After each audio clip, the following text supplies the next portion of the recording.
Shock Monkey Radio is entertainment for adults, by adults, and the views and opinions expressed here do not reflect upon the sponsors or FXBG Public Radio. For additional information, please refer to the United States Bill of Rights. Stand warned. Guy said to me, I don't get reading, I don't get writing, I don't need them. I got street smarts, and that's all you need. And I said to myself, well, I suppose that's why you're so stupid. And everyone thinks that they have street smarts, especially stupid people. And you might say, Madman, are you not worried you might offend that guy? And to that I have to say, not if I write it. Guy said he didn't get what I do. It's like insulting Amish people. You know, it's like insulting Amish people on YouTube. They're never going to see it. Hello and welcome to Shock Monkey Radio. This dog is sniffing my crotch while I'm doing that whole bit. Welcome to Shock Monkey Radio. I'm your host, the Madman. I have a Patreon. Go to patreon.com/shockmonkeyradio. Become a patron. I'd appreciate that. If you just want to send me cash through Cash App, use the hashtag shockmonkeyradio. All one word. Shape that. You can follow me on social media. On Twitter, I'm at Denalitsaw, DNALETSAW. That's the word wasteland spelled backwards on Twitter. Shock Monkey Radio Redux on Facebook, and at SLRobbins13 on Instagram. I'd appreciate it. So today I'm kind of intellectually lazy. Not going to blame it on the EverQuest 2. Not going to blame it on damn dog in the way. But, you know, I've been intellectually lazy. Still trying to catch the stride of this new schedule. So bear with me here. My show might be long or short, depending on how long I rant for. I just basically have guidelines at this point. Intellectually lazy, as I said. So, you ever seen a movie called Kingpin? There's a small throwaway scene in Kingpin where guys like, I gotta use your bathroom. Do you have anything I can read? Anything I can read while I'm in there? And he's like, no, I don't have it. Here, read the shampoo bottle. He's like, no, I've already read that one. You have any of that new Mentadent? You know, it's kind of a dumb joke, but it's something that existed before. And very relative. Yeah. Before cell phones and stuff like that. Because now everyone goes in the bathroom and what are they doing? They're on their cell phones. But back then you had to either sit or read something. And sometimes you would say, is like, damn, you know, my neighbor, I'm using his bathroom, but he uses the same shampoo I use. You know, there used to be baskets of books. There's still a basket of books in my bathroom, but Mad magazines and stuff like that, you know, and those bathroom readers, you know, there was a time where it was hard to find stuff to read in the bathroom, and people would read the Mentadent. They'd read the toothpaste tubes. They'd read the shampoo bottles because there's nothing else to read. And, you know, there was probably a time even before that where, you know, you wouldn't waste paper on reading. You'd need it to wipe. Oh, I was thinking about that yesterday. I just thought it was pretty funny. Have you ever prayed with a woman before you banged her? Lord God, please forgive us for our pending premarital sin, but please bless this union for your glory. Amen. You ever done that with a girl? No? Yeah, me neither. And I was raised Christian, all right? I was raised Christian, and they would even tell you things like this. It was like, when you get married, you know, you and your wife should pray before you have sex. Bless, you know, have God bless the union and so forth. And when I was, encountering sex for the first time, you know, it all occurred to me that I could try to do this ridiculous stuff when it came to sex. Like you're rounding second, and they're waving you into third, you know, and stuff like that. You got her shirt off in the back of the car, and she says, "I want you." You just stop and say, "Well, we have to pray to God first. Make sure this is okay with him." Wouldn't that like kill the mood, like immediately? And so that's what the whole point of all this, telling you how to have sex before or how to pray before you have sex, is a way to ensure birth control for a generation of men who believe in that nonsense. Now, I'm not saying that you couldn't pray for like a better sex life and stuff like that with your wife. And that's kind of the point. Is like, when I was having sex, I wasn't married, It was all the sex I've ever had has been sinful. God help me, but I mean, I didn't want to die not knowing what it's all about. You know what I'm saying? So I'm glad for that. It's better to have loved and lost, as they say. All right, but if I were married, I would hope that we could have these conversations. I'd hope to marry a woman where we have a conversation. It's like I wish she wouldn't last so short. I wish she'd last longer. Let's pray to God to help me last longer. God told me chloroseptic. I'm getting it from God. He's telling me chloroseptic. But I mean, hopefully you're open enough about your faith and stuff like that with a wife and so forth that it would be a part of your relationship, being spiritual together, obviously, and even including aspects of your life like your sex life. Absolutely, I get that. But when you're a teenager in the back of an Oldsmobile making out with a girl, you've never even like got to first base, and all of a sudden here you are being waved in to pass third. You're thinking, oh, God's going to hate me for what I'm about to do, And, there's always been this, I don't know, stigma, especially on Christian community about sex, premarital sex. And I think it obviously is best to save yourself for marriage, save yourself for marriage and find someone who has equal amount of faith as you, If you could be in a family that we pray at meals and, every now and then together, in rough moments of our lives. Or you could be in a family that prays about everything. You could be Amish or Mennonite or something like that. And, you got to find somebody who, I don't know, likes it in the doses that you like. Anyway. Yeah. One quick final thought about praying with a woman before you have sex with her. If you do all that, there's only one thing you're allowed to shout when you climax. And that's Jehovah. Really freak them out.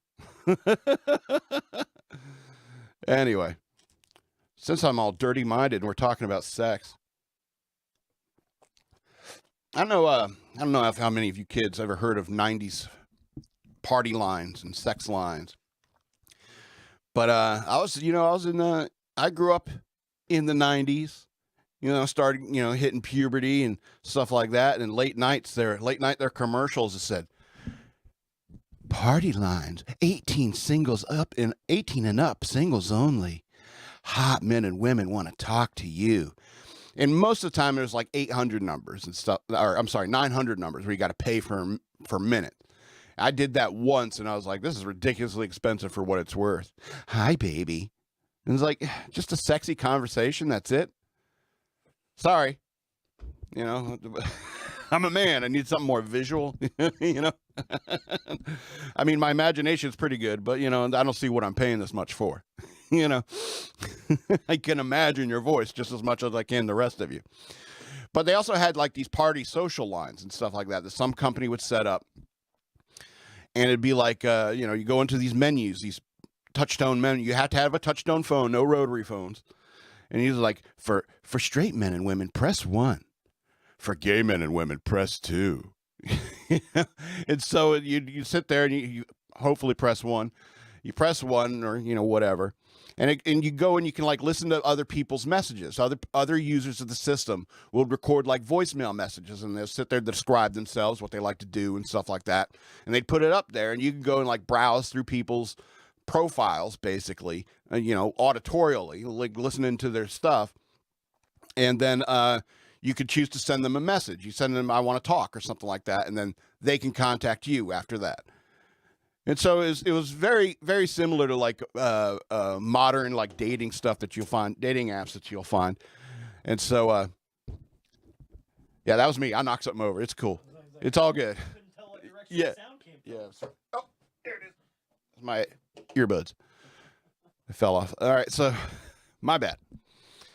Where was I? 90s party lines, you know.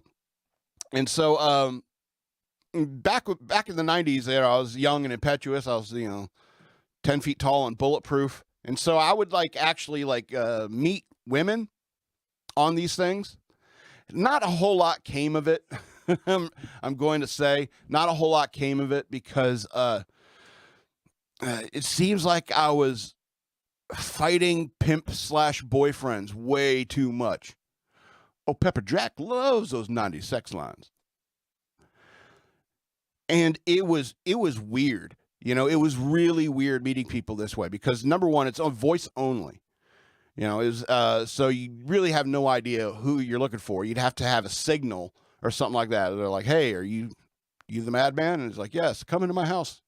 Guy who calls himself a madman and meets people on on these 90s party lines, Now, granted, I mean, sure, I'm just as scary, I guess, but I wasn't as scary back then as I am now.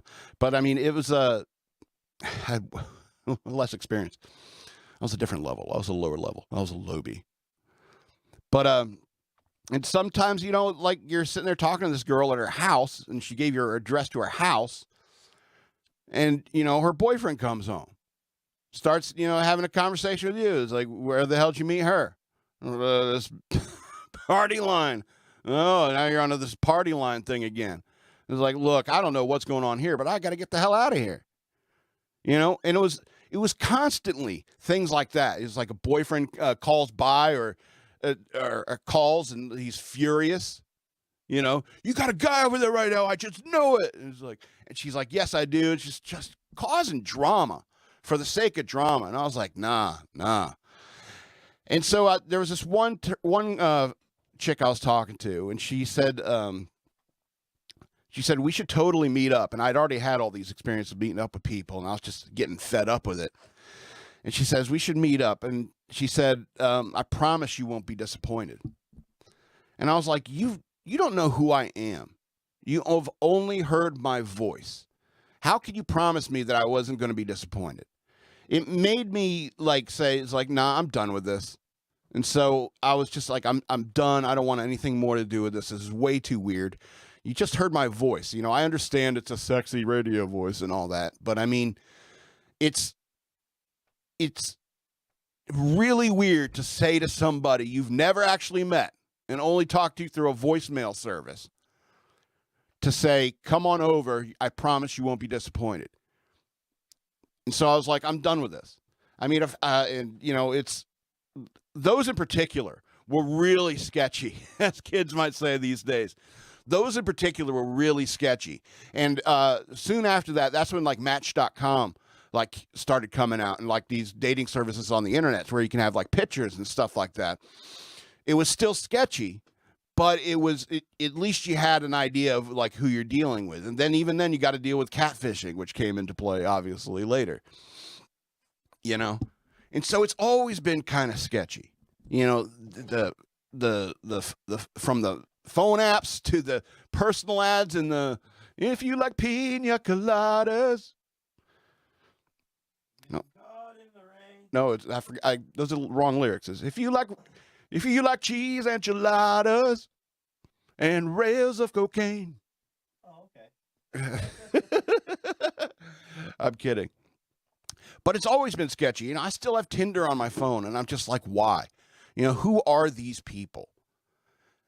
And I think that's the point, is that, it's like, I've had tons of experiences where it's just this stranger I met off the internet.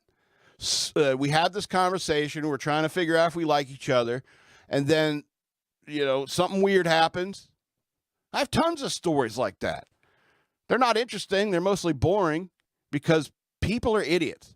And I guess I was an idiot for being that desperate, So it's just not a good way to meet people.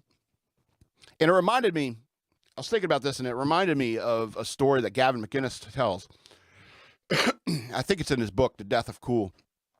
And he's talking about he and his friend were walking down the street in this, I think this is late 80s, early 90s or something like that. He was a teenager.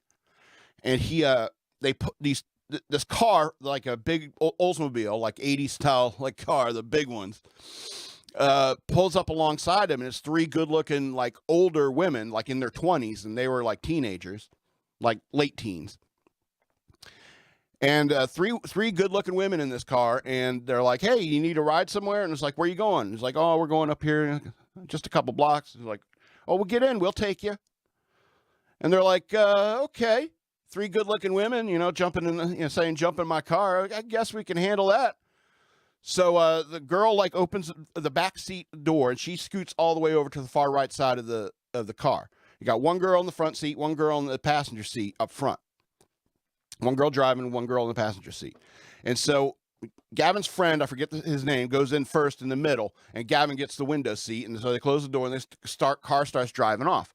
As soon as they get in the car, the girl who's in the back seat is like all over his friend, like licking his ear and like rubbing his leg and stuff like that. And the girl in the passenger seat and the driver, like they're like saying, "You guys are cute. We like you. We think your guys are pretty sexy and stuff like that. We should pull over somewhere and like really have a lot of fun and stuff like that." And Gavin he was like, "Okay, I guess that could be awesome. 2 guys, 3 girls. I think this is plenty to go around." So they're kind of like going in the affirmative. It's like, "Yeah, we totally are down with whatever you want to do," and stuff like that. And then they're just and his friends like mumbling yes through the kisses and stuff like that. And the girl that's right next to him in the car starts like undoing his belt buckle and like trying to get into his pants. When that started happening, Gavin noticed that the girl in the passenger seat like opens the glove compartment and pulls out a package of baby wipes and throws it on the seat next to her. This really, sketched him out. He said, that girl was prepared. Have they done this before? Are they planning to do something after whatever they're going to do to my friend here in about 20 seconds? And that's when Gavin like say, "Stop the car. We want out. We want out." And he grabs his friend and pulls him out of the car. And these girls like just take off. They're, it's like, no, we'll walk. It's no problem. And as they're driving away, I think Gavin has a conversation with his friend, like something to the effect of, it's like, we missed out on the worst night of our lives or the best night of our lives. And I think he's right. I think he probably missed out on the worst night of his life, because that was sketch as hell. And it reminds me, is like, why we were scared of the 70s, because, the economy was awful like it is now. It's like, serial killers and stuff like that. People, getting unhinged. You can't really be a serial killer these days because there's too many fucking cameras. You get one or two murders in, they got you. There's so much evidence, so it's all like spree and stuff like that these days. And so anyway, I say I'm intellectually lazy, but it's really it's deeper than most anyway. Gavin McInnes apparently was might have been arrested this past week. I don't know what's up with that. I don't want to comment on it too much until more information comes out. But I listen to Gavin. He's offensive. I get it. People don't like offensive people. All right, let's go on to this next thing I want to talk about briefly. What if Adam refused to eat the fruit? Now, here's the thing about the story about Adam and Eve, where a lot of people will look at the story of Adam and Eve and say, like, Eve kind of catches the blame. It seems like it was like, because even Eve... and it's like, it's all her fault. The downfall of man, quote unquote, is all Eve's fault. And if you believe that, you probably haven't read the story. You really need to, read the story, because Eve was deceived by the snake. All right. They've never even encountered deception before. Okay. Eve was deceived by the snake and told to eat, and she ate it. Her husband came by and was like, "What you doing?" And she's like, "Eat it." And then he made a conscious choice. He's like, "Well, if you're eating it, I might as well too." So he eats it. right? Then God comes in. They're making clothes for themselves because they notice their genitals or something. And so the knowledge of good and evil is like, well, I grew genitals. What's up? And so they start making clothes for themselves, and God comes looking for them, and they're hiding. And he's like, why are you hiding? And so God gets down to the heart of the matter. And it's like Adam, and God says to Adam, he's like, why'd you do this? And he's like, the woman that you gave me made me eat the fruit. And, you know, that's a real beta move, Adam. It's a super beta move. You know, you throw the girl and God under the bus. You literally blamed everyone else in existence but yourself. You know what I mean? And so I think it's like people who think that, you know, it kind of puts a lot of the blame on Eve. And it's like, no, I think the biggest betrayal is what Adam did to both Eve and God. He betrayed both Eve and God. All right. Anyway. But what if Adam decided not to eat the fruit? If Eve ate it and was deceived, and he goes, hey, and she goes, here, husband, you know, whatever. It's like, have a bite of this. It tastes like candy. Well, I don't know what the fruit must taste like. It must have been awesome. You know, it tastes like Starburst. Come try it, you know. And Adam came up and was like, no, you shouldn't have eaten that. You shouldn't have done that. You shouldn't have done that. I'm going to tell. And the way Adam acted, actually, it seems like he would be the kind of guy to snitch, doesn't he? He's like, I'm going to go find God right now. Yo, the woman you gave me, she's eaten from the tree of knowledge of good and evil. I just thought you might want to know, God, I'm the good one. Either way, no matter how it plays out, Adam still comes out like a bitch. You know what I'm saying? And so when you think about the story of Adam and Eve, you can't really think that, you know, it's, you know, any one of their fault. It's a you know, what do they call it? A comedy of errors in many ways. It could be. But I mean, you know, Adam, no matter what, I think would have been a beta. You know what I mean? He's just, and I think it's overlooked a lot. You know, it's like the sin is all of ours. You know, we're all unclean, you know, because of it. And so I think you can't really, it's not about who's more to blame. And we're all sinners. We've all fallen short of the glory of God. And so when you think about that, it's like, you can't really like bring gender into it as their sexes, you know, it's like, it does seem like Eve got the worst part of the deal because childbirth, everything I read about in childbirth, everything I've heard about childbirth, oh, yeah. What does man have to do? He has to work the fields.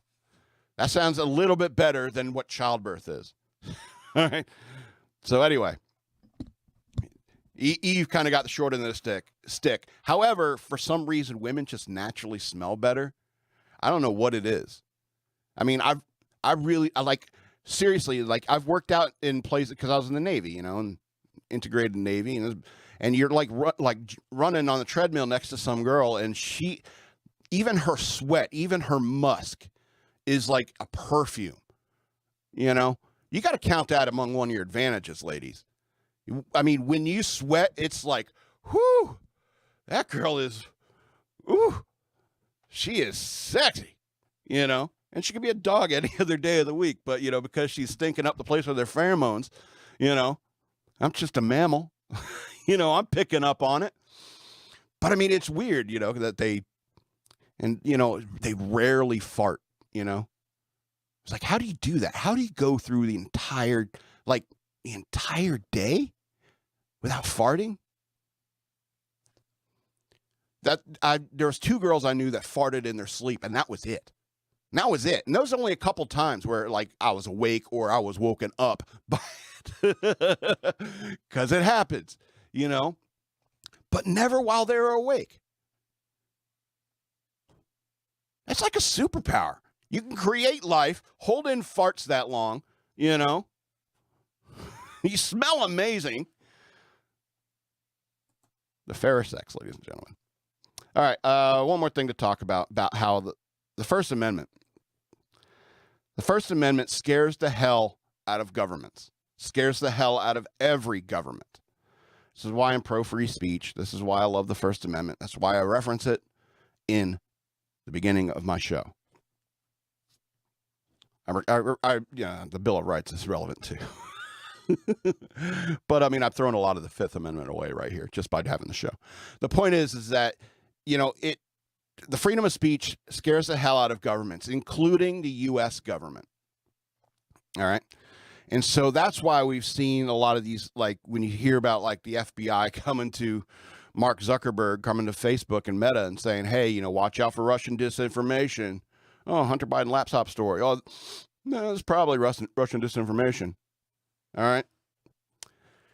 When you hear about these governments trying to use social media to silence people, there's a reason why it's a bad thing. It's because we need to have the information. We need to have people with their voices being heard. You know, everyone should have access to the public square. You know what I mean? But freedom of speech really scares the hell out of all governments. And the internet connects all the governments, all the administration, all the businesses in the world, all connected together via the internet. All right. And, you know, some countries have firewalls protecting the stuff that we say on our version of the internet from what their people can read. China doesn't want their people reading what we're saying about China on our Facebook groups. You know what I'm saying? It scares the hell out of every government because, you know, that means is like the truth can get out there. And that means the corrupt will pay for their crimes. And that's really what the big, what's upsetting me these days is that, you know, it's this corruption that is obvious and out front. And, you know, it's like, and so casual about it even sometimes. It's like, you're not going to get that money until that guy's fired. You know? So casual about their corruption. And you want to like stifle my speech against stuff like that, or anyone's speech against stuff like that? That's crazy. And that's why the First Amendment is important. I think the First Amendment is important because it can change the entire world. It can change every single government of the world to a more, a better society where people can speak out and address grievances that they have with their government and the world at large. You know what I mean? I don't hate the Chinese people. I hate the Chinese Communist Party who's running the government. And that's the point. It's like even in the United States, I don't like all these corrupt assholes in Washington sucking our taxpayer dollars, trying to pay off student loans for a bunch of jackasses who took theater arts in college. You know, they're wasting our money, they're wasting our time, and they have apparently nothing better to do than to fart around in Washington. They're not really doing anything important. Talking about like a quote unquote insurrection that happened 2 years ago. Arrested, using the FBI to go after Trump. Anyway. Well, that's something to lead us into the news worth knowing, I suppose. Thank you. All right. So let's talk about the Trump FBI raid. Department of Justice files response on possible special master appointment for Mar-a-Lago docs. But what does it mean, Madman? I agree. That's an awful headline. The Department of Justice Tuesday filed its response opposing the appointments of a special master to review documents seized from former President Donald Trump's Mar-a-Lago estate, saying classified documents were likely concealed at the residence in violation of a grand jury subpoena. Before prosecutors obtained a search warrant, Trump's lawyers claimed that all of the records from the White House that remained at Mar-a-Lago were in a secured storage room on the premises. But the filing said documents were likely concealed and removed from the storage room and that efforts were likely taken to obstruct the government's investigation. Likely. The warrant was obtained after the government developed evidence that a search limited to the storage room could not have uncovered the classified documents at the premises. It continued that the FBI, in a matter of hours, recovered twice as many documents with classification markings as the diligent search of the former president's counsel and other representatives had weeks to perform calls into serious question the representations made in the June 3 certification and cast doubt on the extent of the cooperation in this matter. Whew, legal talk. The filing was the most detailed account of the Mar-a-Lago search so far. All right. So that's the basics of this one. I don't want to get into the weeds too much because they're trying to trip him up. They're laying down all these, saying all these things. They're trying to trip him up, trying to catch something, you know. And I mean, it's like I said when the story first broke, where I first talked about it on the show. It's like I don't understand why presidents would keep that stuff. I think that is, you know, the purview of the office, not the man. Unless, you know, Trump has a bunch of like documentation on the Fast and Furious situation where the FBI, was it the FBI running guns? I don't know. Government running guns into South American countries. Could it be that? You know, do they have, did he steal files? Did he keep files? Did Trump keep files about that could like sink some people over at the FBI? And that's what they're worried about? I don't know. It could be a big preemptive, like trying to like knock Trump out of the running before the next presidential election. Because everyone knows he's going to run. It certainly seems that way.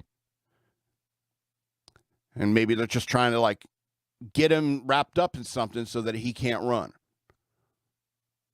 It's possibly what this is. It's like just keep him busy for the next couple of years with all this, with lawfare and all this nonsense. So he doesn't have time to run. Think about running. And that's what the FBI are acting like. They're acting like a Gestapo. And it's sick. And I don't like it in my country. Let's go to this next story. It might be a short one today. Family of fallen Marine sues Alec Baldwin for social post accusing his sister of being an insurrectionist. The family of a Marine killed in Afghanistan last year reportedly filed a defamation lawsuit against actor Alec Baldwin last week for the second time, accusing him of being negligent and reckless in posting about the service member's sister being at a protest on January 6, 2021. The lawsuit was filed by Royce McCollum and Cheyenne McCollum of Wyoming, the sisters of Marine Lance Corporal Riley J. McCollum, who died in Afghanistan, and his widow, Jayana McCollum of San Diego. The family originally filed suit in Wyoming, which was dismissed in May because the court does not have jurisdiction over Baldwin, who lives in New York, according to the New York Post. Did the judge who had jurisdiction in Wyoming, did the judge in Wyoming say we have to call the New York Post? Where does New York Post, where does Alec Baldwin live? Anyway, side thought. The family filed for a second suit in the Southern District of New York last Friday, asking for $25 million in damages, saying that the Beetlejuice actor accused, oh, that's right, he was in Beetlejuice. Actor accused Royce McCollum of being the January 6th insurrectionist on his social media, leading to her being verbally attacked by his fans. Lance Corporal McCollum, 20, and was one of the 13 service members killed in a suicide bombing in Kabul during the U.S. withdrawal from the country last summer. The suit said Baldwin contacted one of the McCollum sisters, Royce, on Instagram and donated $5,000 on the family's GoFundMe page to give his widow as a tribute for a fallen soldier. His baby was born 18 days after his death. It's heartbreaking. Last January, Royce McCollum posted a photo of Instagram of herself attending the pro-Trump protest on January 6, 2021, ahead of the U.S. Capitol riot the same day. The post prompted Baldwin to message her, "Are you the same woman I sent $sign for your sister's husband who was killed during the Afghanistan exit?" He also sent her a direct message, according to the suit, writing, "When I sent the $sign for your late brother, it was out of real respect for his service to this country. I didn't know you were a January 6th rioter." What a douche. Royce McCollum responded, Protesting is perfectly legal in this country, and I've already had my sit down with the FBI. Thanks, and have a nice day. The suit added that she had protested peacefully, and she was not accused of any crime after being interviewed by the FBI. Baldwin wrote back, "Your activities resulted in unlawful destruction of government property, the death of a law enforcement officer, and assault on the certification of the presidential election. I reposted your photo. Good luck." Baldwin wrote back, the lawsuit said. After he reposted the photo on his page, which has 2.4 million followers. Who are those people? Accused her of being an insurrectionist. His seemingly benevolent overtures turned into a nightmare, the suit said. Royce began to get hostile, aggressive, hateful messages from Baldwin's followers. Who are these people? You know, I don't even know why he's not in jail. He killed that woman. And then, you know, it's like, I understand, you know, you gave that money. But, I mean, if you're having, like, caveats like that, then you shouldn't be giving your money out. You know, it's like, here, I want to contribute to a fallen soldier. Oh, you're going to go riot on January 6th a couple months later or something like that? Oh. I can't believe you did that. You lied to me. Screw you, man. Keep your money. Keep your money. If your charity comes with all these caveats, it's like, it's not charity. You're actually trying to buy something. You know, Hollywood, I don't get why people care about these people. I know I made rants about, like, Jennifer Connelly and Ed Furlong and stuff like that. I know, because I remember names and stuff like that. I know who the people in Hollywood are. But who follows them on Instagram or Twitter or anything like that? I'm going to follow Alec Baldwin on Twitter. I'm going to follow Alec Baldwin on Instagram. Oh, he thinks this person's evil. I'm going to attack them. Boo this person. Boo. Throw stuff at them. Idiots. 2.4 million idiots. All right, let's. White House suggests Biden's $500 billion student loan handout will be paid for with deficit spending. Do I need to read the article? I'll just read this first paragraph here. White House officials say Biden's decision to cancel between $10,000 and $20,000 in student debt for millions of Americans is fully paid because of the drop in the federal deficit, an argument that suggests the full cost of the policy will just be piled on top of the national debt. You know, I read this headline, I read this first paragraph, and that's all I really need to read about it. Because as soon as I first started reading this earlier today, the scene popped in my mind from when Brian Lefebvre died, you know, outside the bar in Always Sunny in Philadelphia. And it was like 24 hours later, he didn't come back and claim it. And it's like, boom, I got your wallet. Boom, I got your credit cards. Boom, I got your Philly tickets. And that's what Biden's doing.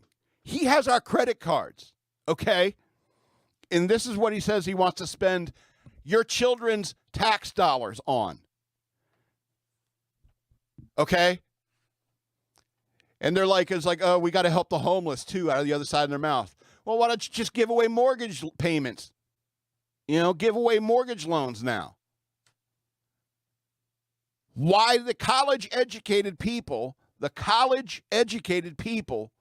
need this sort of financial leg up? I don't get it. It's because they got awful degrees. They didn't learn anything in college. But they vote for Biden. They are the party liners. You know what I mean? Anyway, I don't know how you can get a bachelor's degree and be some of these people who like think so much of it, and they're clearly morons, and they think that they're smart and educated. I really don't know how your brain can handle that. How does that work? It's like I think it was Gavin McInnes again who said like there was this guy he knew like went and fought in Iraq and he was just so dumb it was like PTSD didn't get to him. You know, yeah, people blowing up everywhere. weird, messy. You know, didn't he was so dumb and it didn't really affect him. You know, it's like it's almost like PTSD in many ways a very deep, thing. And if I don't know, some, still waters run deep perhaps, but I mean, it's, if it doesn't get to you, it doesn't get to you. I guess there's advantages. There's evolutionary advantages to being stupid, I suppose. Anyway, let's talk about something the FBI should be dealing with. New York sex trafficker may have hundreds of migrant victims forced into prostitution by threat of deportation.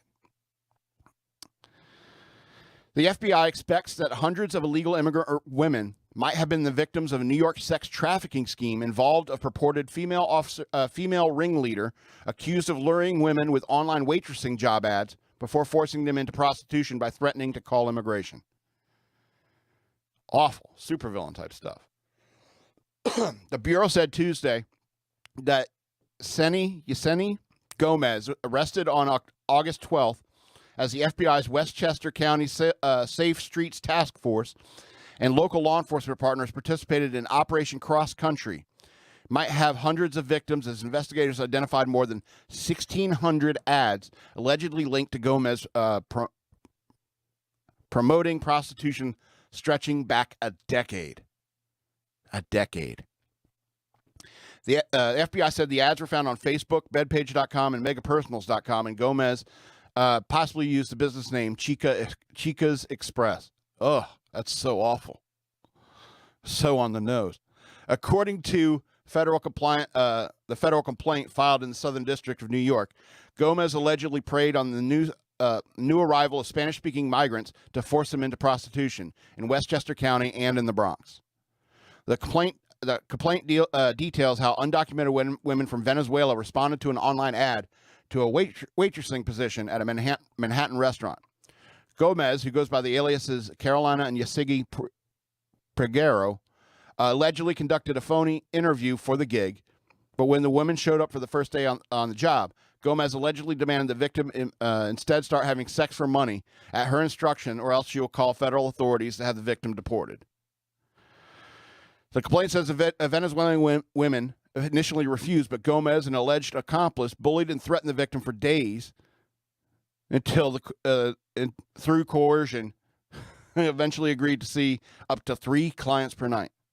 For about 3 weeks, the victim saw both regular clients who paid $200 per encounter and VIP clients who paid $700 per encounter until a sting at a Westchester County hotel. That was until an undercover agent responded to an ad for an illicit encounter at a hotel in Tarrytown. When Gomez arrived the next day in an SUV to drop off the victim, officers took the madam into custody. The FBI Westchester County Safe Streets Task Force, Greenboro Police Department, and Westchester County Police Department are asking anyone with information about Gomez or who may have been a victim. It is asked to call the FBI at 1-800-CALL-FBI. Immigration status will not be used against those who report alleged sex trafficking schemes to authorities. And I'm okay with that. I'm perfectly fine with that.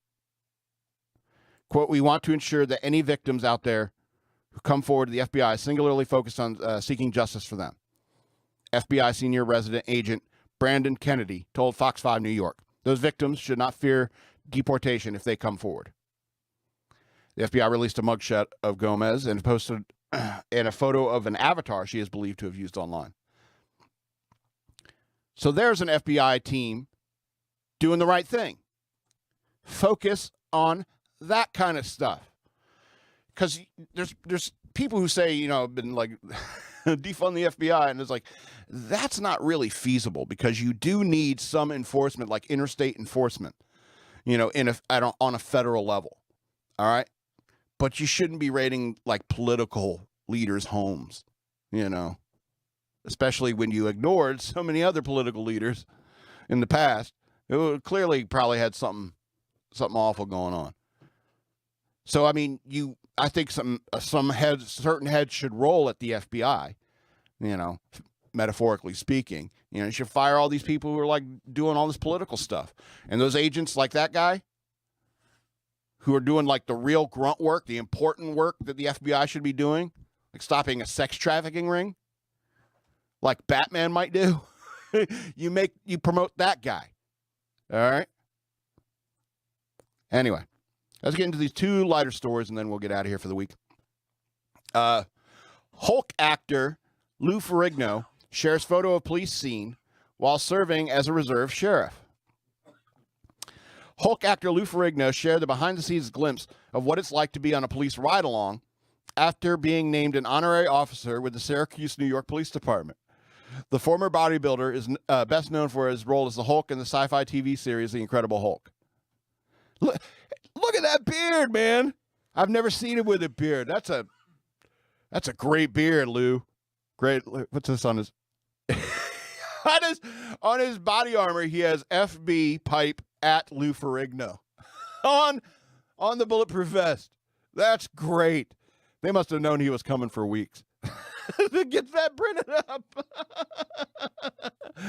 But it's a great beard, Lou. Looks good. Anyway, so during an appearance on Fox and Friends on Monday, Ferrigno discussed the importance of supporting officers as crime surges.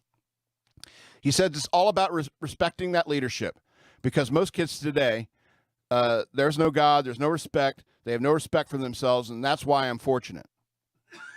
In his post on Facebook, Ferrigno called himself a reserve sheriff and expressed his gratitude for being able to help with multiple communities during his ride-along with police.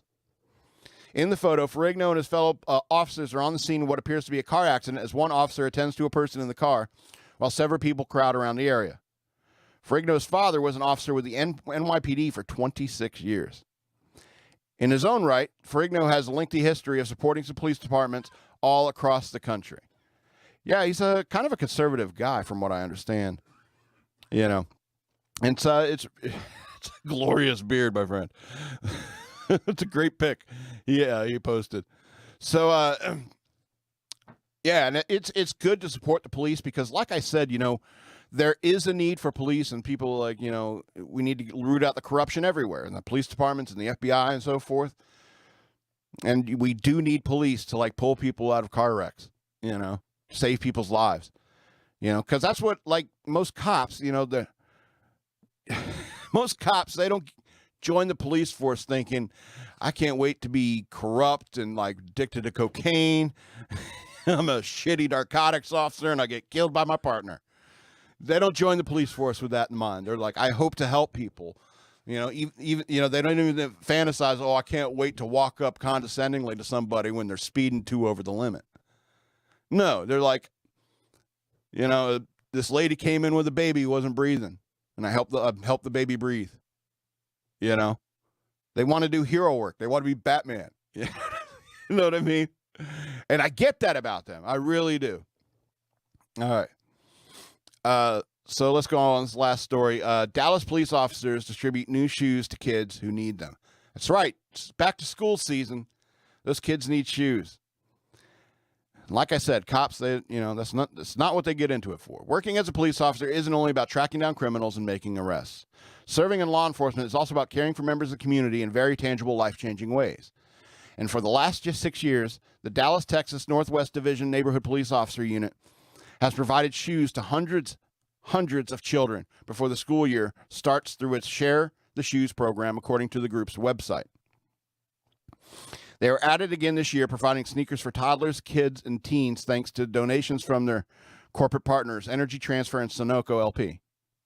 If a child is in need of shoes, the Share the Shoes program allows the officer to lace up a new pair for the child and to run and play in, the Dallas Police Department noted on its website. Both Energy Transfer and Sunoco LP have longstanding commitments to strengthen local communities. Vicky Granado, Vice President of Communications for Energy Transfer, told Fox News Digital in an emailed message. Quote, having the opportunity to work with the Dallas Police Department on this campaign that is specific to helping kids in West Dallas shows how local involvement can have a positive impact on the community, she added. The partnership is 6 years strong.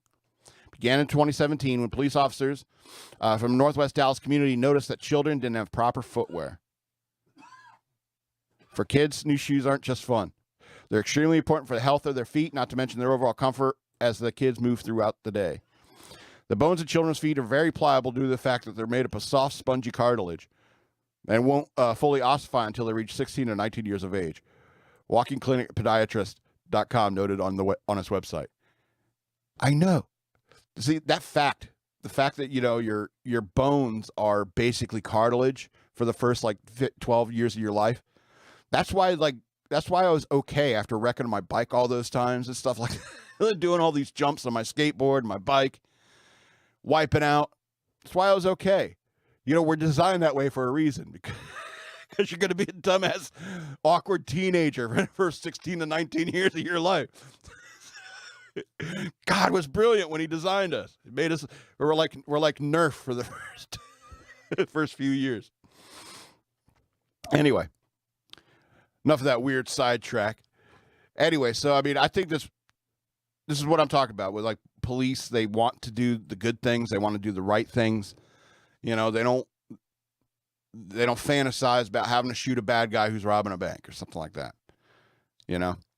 And I always thought that, you know, I always liked how the Marine Corps did the Toys for Tots program as well. Just speaking on like similar lines, is that like they do these collect toys for tots, you know, the Marine Corps. And I always thought that the military should have some sort of peacetime charitable organization things that they do. Even during wartime, you know, you could have like you have your units that are deployed, but the people who are home, of course, they're getting training, they're getting rest, they're getting, you know, medical screenings, all the stuff they got to do while they're back here in the States, something like that. But they're also out there, you know, feeding the homeless, you know, or like helping people, like bringing turkeys on Thanksgiving to people, bringing toys on Christmas, Easter baskets for kids at Easter, you know, doing that kind of charitable stuff. I kind of wish the military would do more stuff like that. And like because I mean, sitting in port is boring as hell. I guess it's like there's not really a whole lot going on because, you know, as long as you're not changing too much to a network gets kind of stable. There's not a whole lot of problems. And so as like a systems administrator, I'm looking at it from that perspective. And so, you know, there's not a whole lot going on. It's like, I wish we could have done something better. You know, I would have felt like my service in the military meant more. It's weird because people who've never served in the military, they're like, that seems like a lot of service. And it is. But I mean, it's like at the same time, I wanted to do more, you know. Some people don't get that. And I think only military-minded people actually get that. It's like there's always more you can do. And that's kind of what the military teaches you. It's like how to maximize the second of every single day, you know, even though I gave up on that a long time ago. Anyway, this is going to be the end of the show. I want to remind you again that I have a Patreon. Go to patreon.com/shockmonkeyradio and become a patron. I would appreciate that very much. I also have a Cash App. Use the hashtag shockmonkeyradio, all one word, if you want to send me money that way through Cash App. Please follow me on social media at @DenalitSaw. That's the word wasteland spelled backwards on Twitter. Shock Monkey Radio Redux on Facebook, and on Instagram, I'm at SLRobbins13. You can follow me there. I'm not very active. I don't tweet every 5 minutes because, you know, I get this hour every week to, you know, really spit out what's really on my mind, you know, and I don't need social media because of it, you know. And to be honest, if I had any friends who didn't talk constantly, if I could just rant at them for an hour, oh, EK's hurt. But if I could rant at them for an hour, just everything on my mind, and they're just sitting there nodding and laughing, I'd get the same experience from sitting here talking to this camera, talking to you. But you can share all these videos with your friends. Please do. I would appreciate it. Become a patron. I'd appreciate that. I also have books if you're interested in reading my books. They're available for digital download on Amazon.com. Search for this author, Scott L. Robbins, with 2 T's and 2 B's. And I got the Exit 13 series, got the Ravings of a Madman, and I got the Bunny Years, a memoir, or you can follow the links down in the description below. Yep, so this has been Shock Monkey Radio. I'm the Madman, and I love you.